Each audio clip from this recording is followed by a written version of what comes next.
E agora que para um caminho que nós conhecemos, faz tempo nós está chiquito. Sempre nós buscamos pão de mais doce, né? Bolo de mais doce. E agora que por pôr assim ainda. É mais, agora que botar assim ali, botar um toque moderno em cada criação.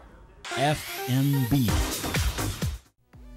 Per último dia di 2014, la fama a preparar yencos doce para nos saborear e desfrutar. Special di fin di anno, nós temos bolo ng maniponche crema, pistachio, chocolate di tur sorto, mousse, nós também temos quesillo, nós temos, a parte disso, nós temos pastry de apple flap e apple carré e tiramisu.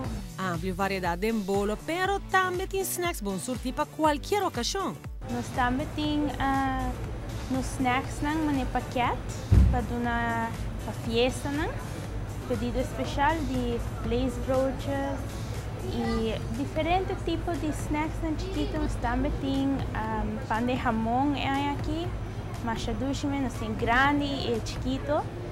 La fama su pan está 100% fresco e traja na casa. Escolhe qualquer tipo de pan que você quer e bota bite como sandwich. Nós temos 6 horas de manhã, nos panadeiros nós trazemos pão fresco todo dia. Já em março nós trazemos pão de dalbai, pão doce, que também é muito popular, a gente gosta de snack doce de viagem. E nós temos quarkbollen e kerstbollen também, que é massa doce mesmo, como que coffee, nos Danish. A fama tem pouco tempo, ela começou nos anos 70.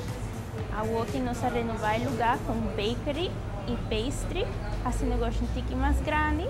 La fama te invita a tour para desfrutar e saborear. Dia 13 de dezembro, já sábado, que é Shopping Night em Caia. Nós temos evento com cantamento de Christmas carols e com oliebollen.